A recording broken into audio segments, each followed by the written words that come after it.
Ya estamos en la clase. Aquí, aquí al grabado. Shmuel, bendiciones, Salom.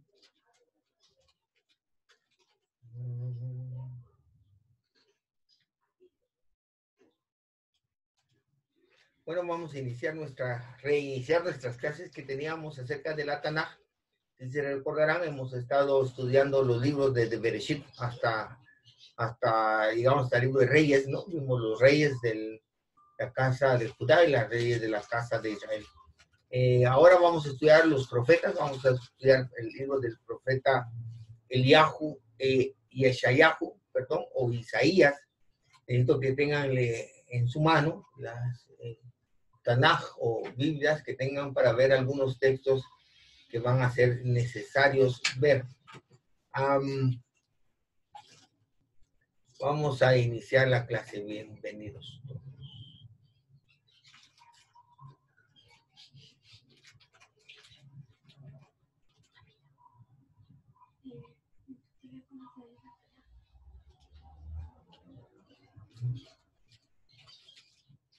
Bueno, en esta presentación nos aparecen los 3 libros, pero solo vamos a ver el libro de Yeshayahu, no de Jeremías y Ezequiel.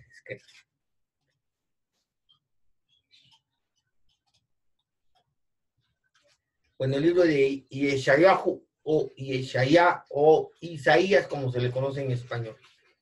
Isaías, hijo de Amós, profetizó en la casa de Judá, dice el libro de Yeshayahu, que profetizó en el libro en la casa de Judá en los días de Usías, Jotam, Acaz y Ezequías. Todos ellos eran reyes de Judá, así que les vamos a encontrar su contexto histórico, ¿verdad?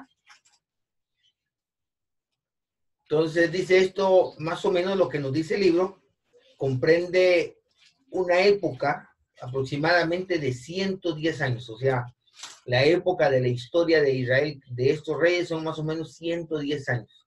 La historia del pueblo de Israel nos dice que el profeta vivió 120 años y que Oseas, Miqueas y Amós profetizaron dentro de ese mismo periodo. Esto ya nos está dando un contexto histórico muy bonito, ya que si Oseas, Miqueas y Amós profetizaron en la misma época, entonces quiere decir que a la hora de querer estudiar alguno de estos libros, en este caso el libro de Yeshayahu, es muy importante leer también el libro de Osea, Miqueas y Amós, ya que esto nos va a dar un contexto. Recuérdense que los 4 libros están escritos en la misma época, entonces eso nos va a dar un contexto muy importante. ¿Ya? Y estamos hablando de una época de varios reyes. Eso es lo que nos está diciendo el libro de la historia del pueblo. Está dando un bonito contexto. Eso nos quiere decir que los 4 escritos de estos profetas se encuentran dentro del mismo contexto histórico. No solo eso, sino que también eran amigos, y dice la Torah oral que se reunían a estudiar y orar.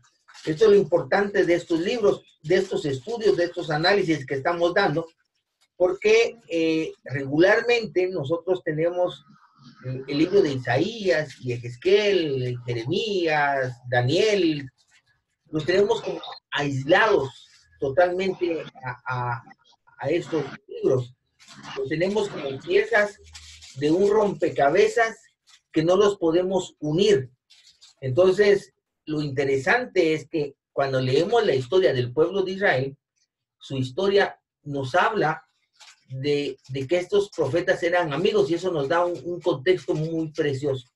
Podemos unir, hilvanar la relación que hay entre estos profetas y sus escritos. Por ejemplo, entender que Yehezkel o Ezequiel, Daniel, Malají, eran amigos, eran profetas y estaban dentro de la misma época. Eso nos da una riqueza. Entonces nosotros a lo largo de estos análisis que estamos dando de los estudios, vamos a poder entrelazar historias que hasta ahora posiblemente las hemos traído aisladas.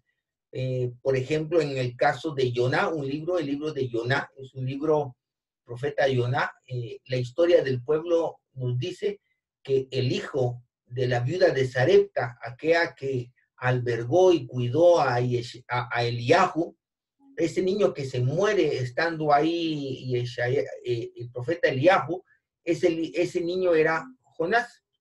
Ese niño era Yoná, que después pues se volvió discípulo de Eliyahu y con discípulo de Eliseo, y entonces por eso llegó a ser profeta. Estas historias que están dentro de la Torá oral, estas historias que están dentro del pueblo de Israel, que son propias del pueblo de Israel, le da una riqueza y una profundidad a los personajes y a sus escritos. Eso es lo importante de esto, que ya vamos a tener nosotros los libros de los profetas, ya no como piezas de un rompecabezas aislados, sino que los vamos a poder entrelazar, ¿ya? El contexto histórico, el profeta Isaías está ubicado aún cuando las dos casas divididas de Israel estaban dentro de la tierra prometida.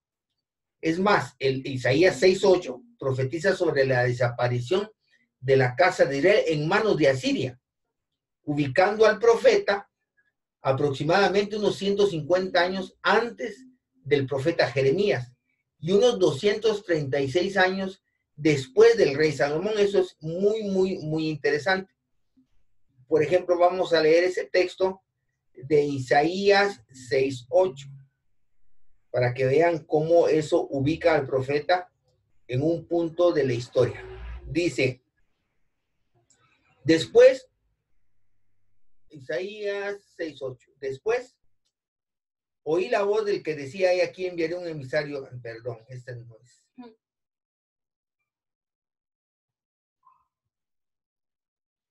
Me equivoqué en la cita. Creo que es el 7.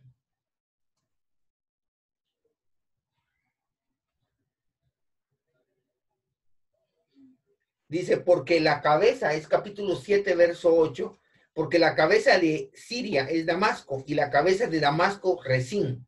Y dentro de 65 años, Efraín será quebrantado hasta dejar de ser pueblo.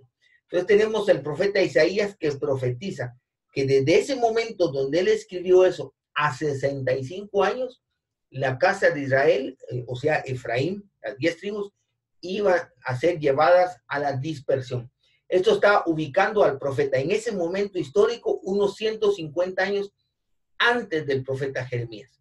El profeta Jeremías aparece previo al exilio babilónico. Recuérdense que la función de Jeremías, él fue llamado para prevenir al pueblo sobre el castigo que el Eterno estaba dejando caer sobre ellos por su pecado a través de Nabucodonosor, el rey babilónico.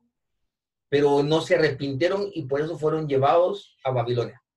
O sea que este profeta Jeremías aparece 150 años después del profeta Yeshayahu, y el profeta Yeshayahu está unos 236 años después del rey Shlomo. Eso nos está dando un bonito contexto histórico.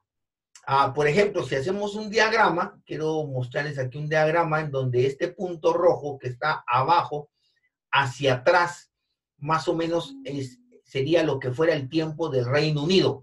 Cuando decimos el Reino Unido es antes de la división de la casa de Israel y la casa de Judá, ¿ok?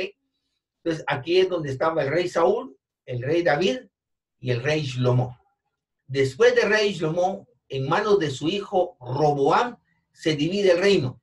se divide el reino entre la casa de Israel, que es la línea superior que tengo aquí, y la casa de Judá la dejamos en la línea continua del pueblo de Israel, porque la casa de Judá le dio continuidad a la historia del pueblo de Israel, ¿ya? Entonces, en este punto rojo que está aquí arriba, es cuando la casa de Israel es llevada al exilio. Esto fue, según el calendario hebreo, en el año 3205. Entonces, el profeta Isaías, en ese texto de Isaías 7:8, está ubicado aquí, ¿ya? Está ubicado dentro de este contexto, unos 65 años antes del exilio babilónico, que la casa de Israel se fuera al exilio. O sea que él vio las dos casas, vio cuando la casa de Israel fue llevada al exilio, y el profeta Jeremías, aquí está el exilio babilónico, el profeta Jeremías aparece previo al exilio babilónico, o sea que de aquí, del profeta Jeremías, que es previo al exilio babilónico, a el profeta Yeshayahu, hay aproximadamente unos 150 años. ¿Ya? Recuérdense que según la historia del pueblo de Israel, Yeshayahu vivió 120 años, o sea que él profetizó durante la época de cuatro reyes de la casa de Judá. Él se desenvolvió, como el mismo texto lo dice, dentro de la casa de Judá. Aunque vemos en Isaías 7:8 que lanza una profecía sobre Efraín, su vida se desarrolló en la casa de Judá.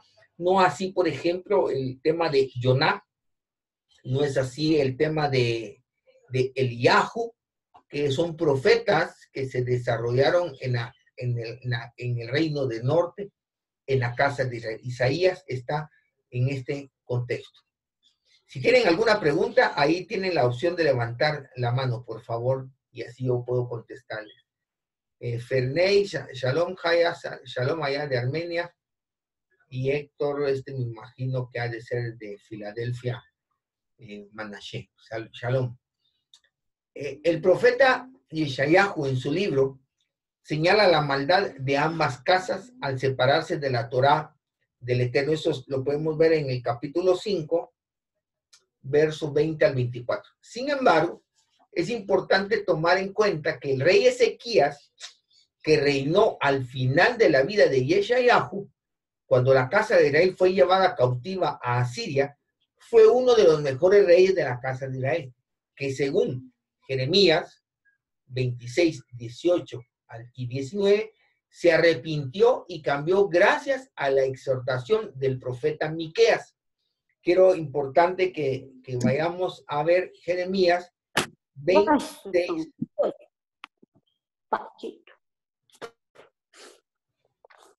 Vamos a ver. Jeremías 26. Allá.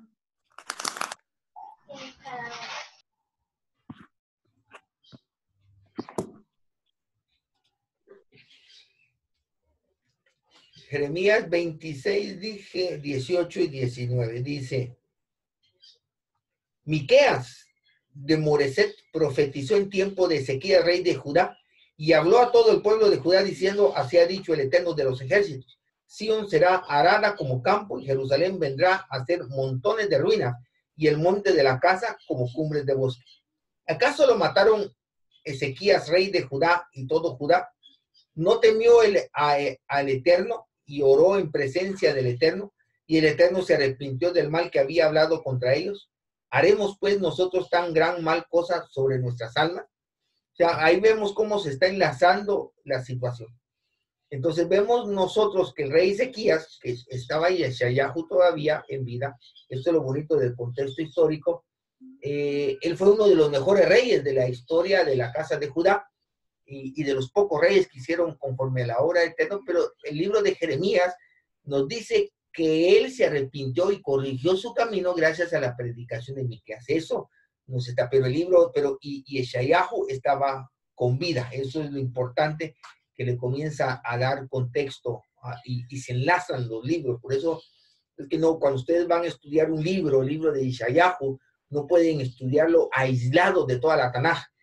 Tiene su contexto histórico y escritural, que hay que leer otros libros que de otros profetas que fueron contemporáneos, donde vamos a encontrar nosotros información que va a ser de suma importancia. Y entonces tenemos al rey Usías, Jotam, Acaz, Ezequías, que fueron esos primeros 4 reyes. Es el tiempo en que Yeshayahu profetizó. Ya después de esto viene Manashe. Ya cuando reina Manashe, ya no está la casa de Efraín, ya fue llevada al exilio.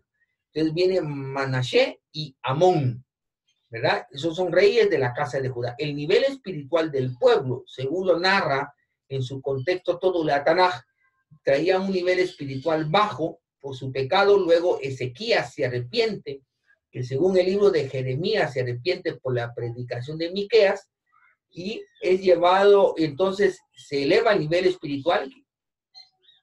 Luego comienza otra vez un descenso. Esto es importante notarlo porque, por ejemplo, si han visto ustedes las clases de la luz de Efraín, pueden ver en YouTube de la comunidad israelita Vector, hay una lista de reproducción que se llama La Luz de Efraín. Hay una clase ahí que se llama Las religiones del pueblo. En la segunda clase yo enseño cómo nace el judaísmo. Interesante. Y el judaísmo nace precisamente después del rey Ezequías. Pues, después del rey Ezequías nace. Ahí vemos nosotros las características que el rey Manashe, Amón y todos estos van imprimiendo al judaísmo, porque a través de la exhortación de los profetas al pueblo en esta época, nosotros podemos ver cuál era el pecado de Judá, qué es lo que el profeta le recrimina. Entonces comenzamos a tomar las características de esa religión que se comenzó a formar ahí, para que cuando la venida de su majestad Yeshua, nosotros ya podamos conocer al judaísmo y de qué el Eterno lo está achacando su mano, ¿verdad? Eso es muy importante, por eso el contexto histórico. Sí, Sarita. ¿Qué está achacando? Le está recriminando, le está echando en cara, le está acusando, porque hiciste esto, no es correcto que hagas esto. Y cuando vemos nosotros que está dándole esas características, es como, por ejemplo, si alguien viene, que no sea así, que alguien viene, no te conoce a ti, pero me oye a mí: Sarita, arregla tu cuarto, Sarita, arregla tu cuarto. Él solo oye eso: Sarita, hace tus tareas, Sarita. ¿Qué concepto toma él de Sarita? No conoce a Sarita. Ah, Sarita no le gusta arreglar su cuarto, Sarita no le cuesta hacer las tareas, ¿verdad? Entonces, igualmente, con los profetas, cuando vemos a Jeremías y todo, cuando vemos la historia que el libro de Crónicas y Reyes nos cuenta de cómo eran las características del pueblo en el tiempo de Manashe, Amón y esos reyes, lo que los profetas le dicen al pueblo, podemos ver las características que tenía el pueblo, sus deficiencias espirituales. Y todo eso se fue formando con historia hasta llegar al primer siglo, lo que hoy conocemos como el judaísmo, una religión dentro del pueblo que el Eterno, a lo largo de la historia con los profetas, le recriminó cosas, y su majestad Yeshua, pues también cuando vino, le recriminó muchas cosas, pero es para poder reconocer eso. Entonces, a través de las exhortaciones que el Eterno le da a través de los profetas, podemos saber cómo era el pueblo, como te dije yo en el caso de la analogía. Si tú eras el pueblo y viene el padre y dice: Sarita, mira, que por favor levántate. Entonces la gente dice: ah, Sarita le cuesta levantarse temprano. Así nosotros podemos ver cómo nace el judaísmo en esa época. Bueno,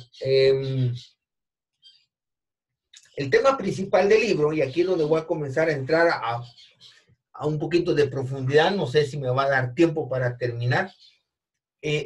El tema principal del libro, aunque el profeta es sumamente enfático en señalar la maldad del pueblo, al extremo de decir que el buey y el asno, eso es algo vergonzoso, fíjate.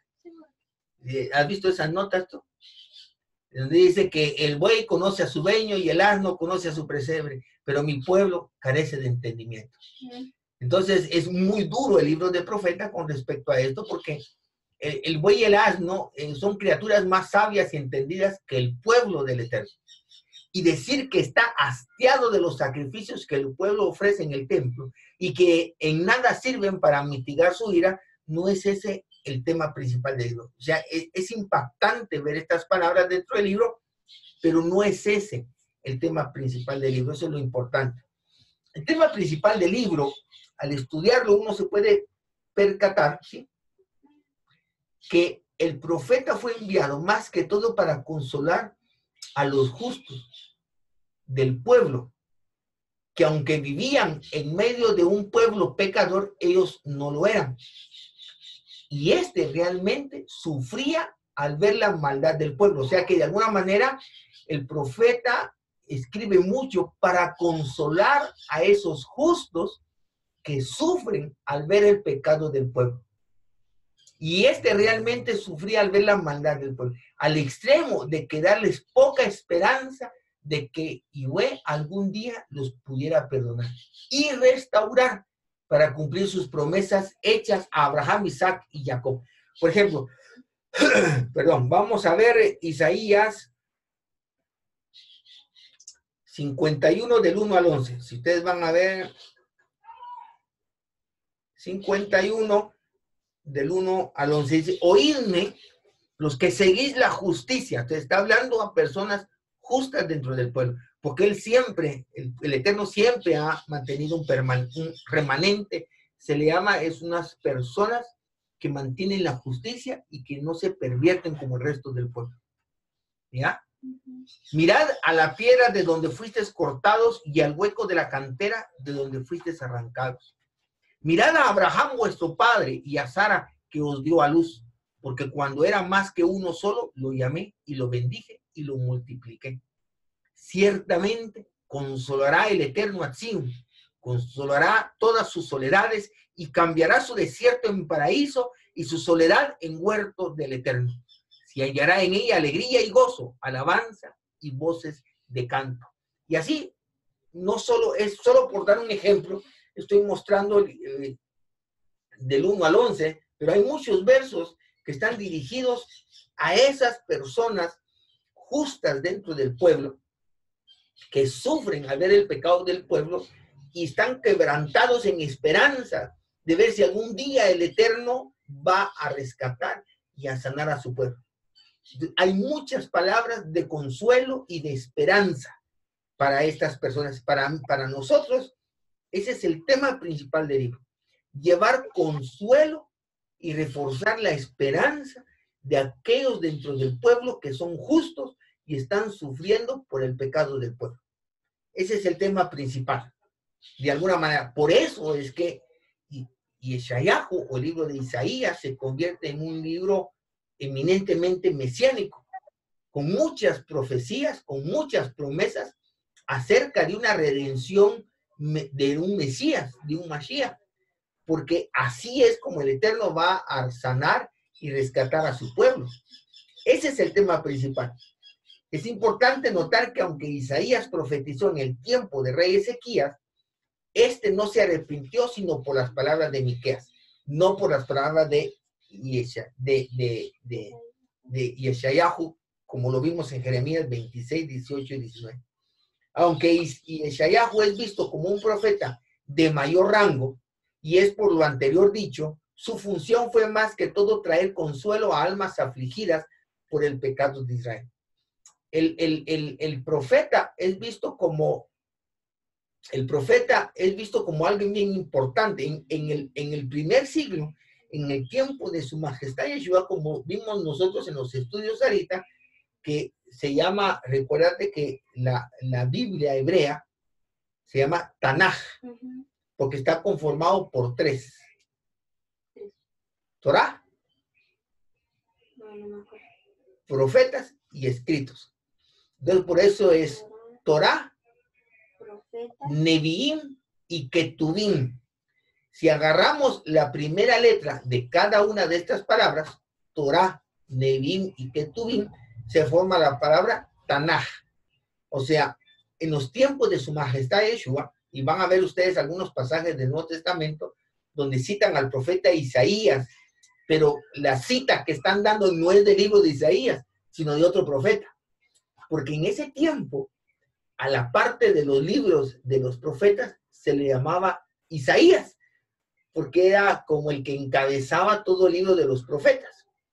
Entonces, en lugar de decir el libro de Miqueas, decían, entonces en Yeshayahu, como profetizó Yeshayahu, porque era un profeta que encabezaba el libro de los profetas, aunque la cita no era específicamente del libro, ¿ya? Eso es un tema muy importante también. Por eso hablar de Isaías o de Yeshayahu es hablar de esperanza, de promesas que el Eterno dio a su pueblo, de que algún día restauraría, los perdonaría, y que para todo esto Él enviaría al Mashiach, al escogido para salvar a su pueblo del Seol, a donde fue enviado por su pecado. El tema principal de este libro es la salvación por medio del Mashiach. Y este libro va dirigido para consolar y fortalecer la esperanza de los justos de esa época y de toda la época del pueblo de Israel, para que supieran que Él iba a redimir, a rescatar y a salvar a su pueblo. No importaba qué tan duro, qué tan bajo el pueblo había caído en el pecado, con el libro de Yeshayahu, Él está dando esa esperanza. No se preocupen, yo los voy a redimir, y por eso ahí viene decodificado todo lo que viene acerca del Mashiach. Por esto que Marcos inicia su evangelio en el Nuevo Testamento con las palabras de Isaías, como diciendo, la salvación que nos fue prometida ha llegado, ¿verdad? Eso es muy interesante.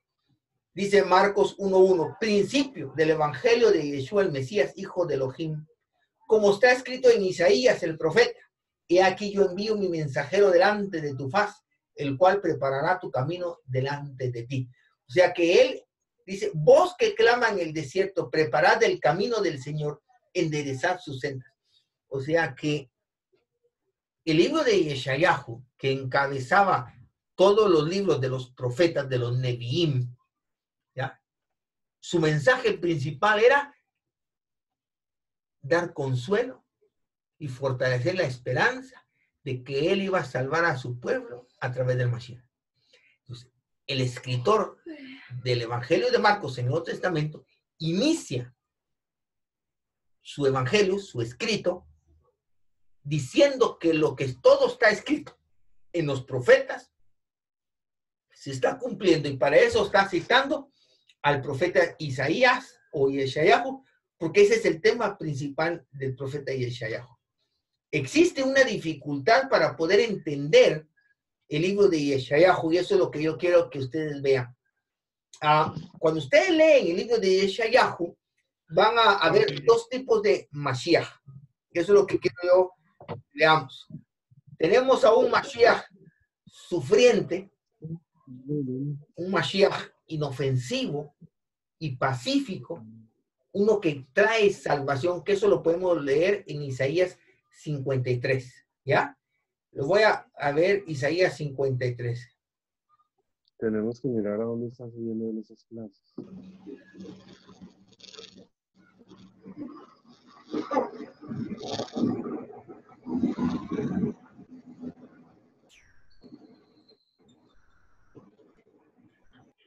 Entonces dice en Isaías 53, todos nosotros nos descarriamos, verso 6, como ovejas, cada cual se apartó por su camino, mas el Eterno cargó en él el pecado de todos nosotros. O sea, está hablando de un Mashiach. Angustiado él y afligido, no abrió su boca, como cordero fue llevado al matadero y como oveja delante de sus trasquiladores. Enmudeció y no abrió su boca. Por cárcel y por juicio fue quitado, y su generación, ¿quién la contará? Porque fue cortado de la tierra de los vivientes, y por la rebelión de mi pueblo fue herido. Y se dispuso con los impíos su sepultura, mas con los ricos fue en su muerte, aunque nunca hizo maldad, ni hubo engaño en su boca. Todo esto, el Eterno quiso quebrantarlo, sujetándole a padecimiento. Cuando haya puesto su vida por expiación, por el pecado, verá linaje, vivirá por largos días, y la voluntad del Eterno será en su mano prosperada. Entonces ahí andaba profetizando porque todavía no había nacido. Exacto. Eso está sucediendo más o menos unos 550 años antes De la era. de que viniera Mashiach. Sí, él profetizó esto. Entonces estamos hablando de un Yeshayahu 53, de un Mashiach como un siervo sufriente. ¿Sí? Es que no tiene mucho que ver con el tema, pero sí, ahorita que lo mencionamos, sobre la era común, yo tengo una pregunta. ¿De que se mira desde la era común, desde que él murió o desde que él nació? Desde que él nació se ve como la era común. Ya. ¿Sí? Ya. Entonces tenemos, por ejemplo, ahora, por el otro lado, en el mismo texto de Yeshayahu, viene otro Mashiach, uno victorioso, uno que castiga y es violento, otro que trae castigo e ira. Por ejemplo, si vemos Yeshayahu, capítulo 9, versos 16 al 20. Y ahí anda profetizando que todavía no ha pasado. Pues sí. 9, 16 al 20. Dice, porque los gobernadores de este pueblo son engañadores y sus gobernados se pierden. Por lo tanto, el Señor no tomará contentamiento con sus jóvenes ni de sus huérfanos y viudas. Tendrá misericordia, porque todos son falsos y malignos y toda boca habla despropósitos. Ni con todo esto ha cesado su furor, sino que todavía su mano está extendida. Porque la maldad se encendió como fuego, cardos y espinos devorará, y se encenderá en lo espeso del bosque, y serán alzados como remolinos de humo. Porque la ira del Eterno de los ejércitos se oscureció la tierra, y será el pueblo como pasto del fuego. El hombre no tendrá piedad de su hermano. Cada uno hurtará la mano derecha, y así sigue diciendo. Entonces, tenemos también el capítulo 13, del verso 9 al 13. Entonces, lo difícil de entender los escritos de Yeshayahu, más que todo con respecto a ver las profecías del Mashiach, es precisamente porque hay dos tipos de Mashiach en las escrituras que están siendo entrelazados. Tenemos a un Mashiach siervo sufriente que muere, habla de una muerte, habla de un sacrificio. Y por el otro lado también tenemos un Mashiach victorioso que viene a desatar la ira del Eterno contra todos los pecadores. Eso es lo difícil de entender. De ahí donde parte dentro de la Torá oral, ¿ya? Dentro de la Torá oral, ahí es donde parte las dos creencias de un Mashiach ben Yosef y un Mashiach ben David. Un Mashiach ben Yosef, Yosef se refiere al hijo de Jacob, aquel que fue vendido por sus hermanos, llevado a Egipto, ¿ya? Y que después es levantado para poder salvarle la vida a sus hermanos que estaban pasando hambre. Entonces, se habla de un Mashiach ben Yosef, como un siervo sufriente, como sufrió Yosef. Pero al final, si se recuerdan, cuando Yosef se reúne y se revela con sus hermanos, le dice, no os preocupéis por todo lo que me hiciste, porque el Eterno me envió antes a mí para poder salvarlos a ustedes. Yosef entendió que todo ese sufrimiento tenía propósito para finalmente darle salvación a aquellos que le provocaron el sufrimiento, porque sus hermanos fueron los que lo vendieron. Así pasó con su majestad Yeshua, porque él ya vino como Mashiach ben Yosef. Sus hermanos lo entregaron a la muerte. Y todo lo que sufrió, lo sufrió porque sus hermanos se lo entregaron, pero al final el propósito es llevarles salvación. Ahora, y también se habla de un Mashiach ben David, porque David fue sanguinario. David levantó la espada y mató mucha gente para establecer el reino del Eterno dentro del pueblo. Entonces nosotros vemos que también aparece en otros textos, como los que mencionamos, un Mashiach ben David. Uno que viene con ese espíritu de David y el otro que viene con el espíritu de Yosef, un siervo sufriente y un rey triunfante que viene con espada violenta a imponer algo. Entonces tenemos estos dos que para algunas pocas escuelas dentro del pueblo hebreo se hablan de dos Mashiach, pero en general y con más propiedad y más apoyado y se toma como real es que es un solo Mashiach, porque dentro del hebraísmo no pueden haber dos Mashiach. Cuando hablamos de monoteísmo, no estamos hablando de un solo Elohim, sino un solo Elohim, una sola creación, un solo pueblo, un solo Mashiach, una sola Torá, un solo camino, un solo todo. Por eso es que no pueden haber dos Mashiach, sino es un solo Mashiach con dos funciones. Precisamente por estos temas que están entrelazados dentro del libro, y eso es lo importante, es que también hay una profecía dentro de la Mishnah, y estamos hablando de una profecía casi del segundo siglo, que dice que el Mashiach, bueno, que está escrita en la Mishnah, pero la Mishnah es de esa época. Sin embargo, recuérdense que la Mishnah se escribió en el segundo siglo, pero era información que venía de tipo oral de generaciones pasadas. ¿Ya? Entonces, dice la Mishnah que el Mashiach vendría en una generación totalmente pecadora o en una generación totalmente justa. Porque vemos estas dos palabras que nos da el profeta, vemos estas dos palabras que nos da el profeta, ¿por qué?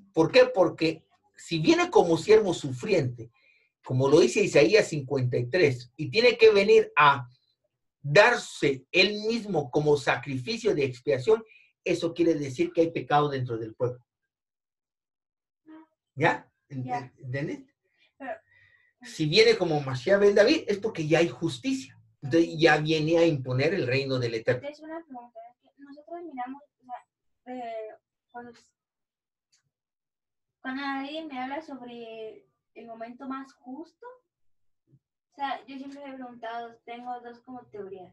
La primera es de que en el momento en el que todos vayamos a hacer, por ejemplo, que los cristianos ya hayan aceptado a, por ejemplo, la Torá o a su mayor, porque, por ejemplo, yo pienso que el ser humano no puede llegar a un total, pienso yo.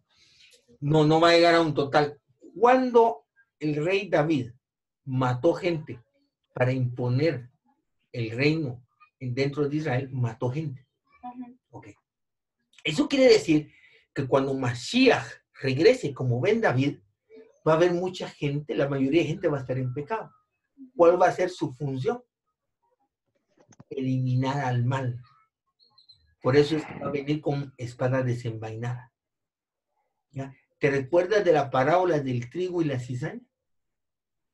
Hay una parábola que su majestad Yeshua enseñó que dice que el reino es como cuando viene el amo y dice a sus siervos, y vino el hijo del hombre y sembró buena semilla. Pero junto con la semilla creció cizaña. O sea, cizaña es un monte malo para el trigo que nace. Entonces le dijeron sus siervos, ¿cortamos la cizaña? No vayan a hacer que por cortar la cizaña dañen el trigo. Déjenlo así. A la hora de la siega, ahora que haya que cortar, dice, él enviará a sus ángeles a quitar la cizaña y quemarla. Y después recoger el trigo.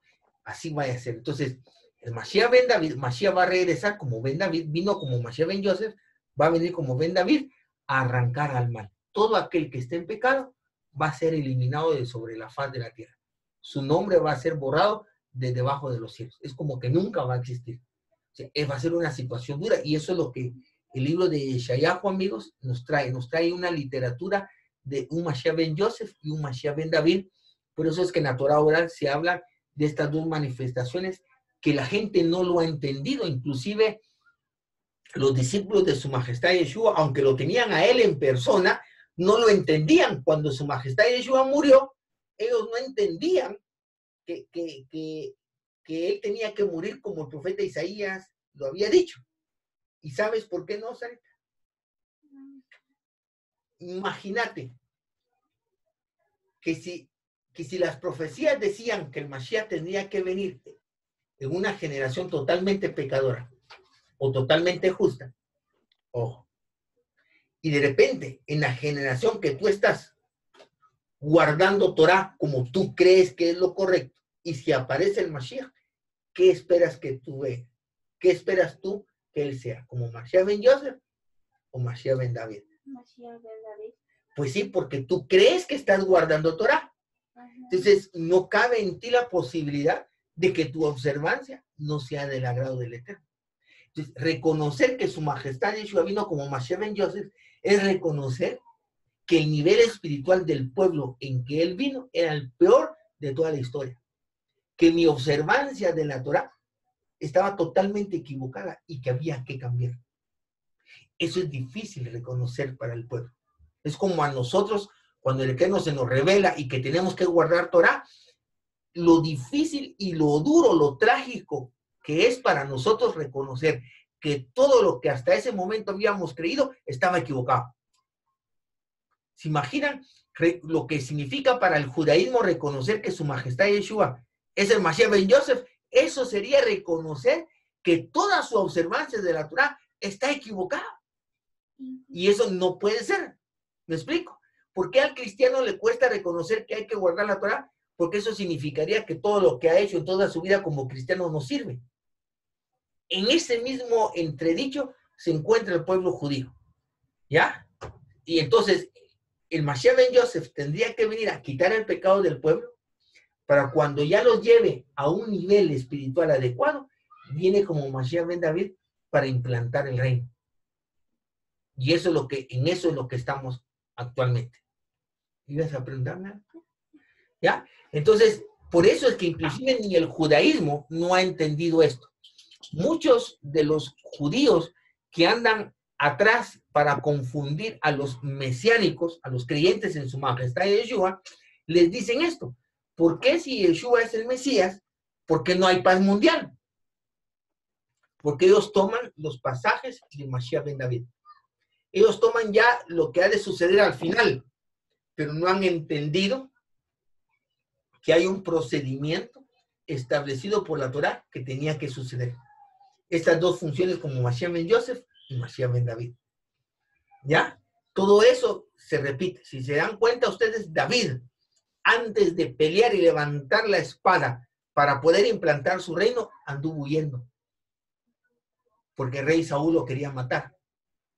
Hasta estuvo viviendo con gentiles y peleó en un ejército de gentiles. Lo mismo pasó con su majestad Yeshua. Lo sacaron de la vida. Porque ahora el Jesús que se predica parece más griego o romano que judío. Lo sacaron de la vida. Pero ¿quién no tiene que regresar al pueblo? Nosotros, Efraín. Tenemos que demostrarle que él no era griego ni romano, sino que era judío. Y tenemos que regresarlo al pueblo. Y esa misma batalla que David tiene para implantar el reino es el que usted y yo como Efraín estamos haciendo. Yo me voy a quedar aquí. Vamos a continuar el día lunes a las 4 de la tarde. Estos estudios los vamos a dar ahora a las 4 de la tarde, hora de Guatemala, ya no por las mañanas. Este estudio está quedando grabado. Lo voy a subir a mi página, a mi canal de YouTube, y ahí publico en el Facebook y todas las grabaciones para que todos la puedan ver en diferido o si ustedes la quieren repetir. Finalizo con esto. Lo interesante que es ver estos dos tipos de profecías hacia un Mashiach ben Yosef y un Mashiach ben David que están entrelazadas, ¿ya? Y por eso es difícil de comprensión, ¿ya? Y está diseñado de esta manera para que las cosas no estén claras como lo vimos, debido en Isaías 6, por ejemplo, dice, háblales, pero que no entiendan, no sea que se conviertan y haya que sanarlos, o sea que está diseñado para decir las cosas, pero para que no las entiendan, y que solo las entiendan aquellos a quienes el Eterno ha escogido para que lo entiendan. A su majestad Yeshua le preguntaron, ¿por qué hablas en parábolas? Y él les contesta, para que no entiendan, porque esto fue dado para unos, sino para otros.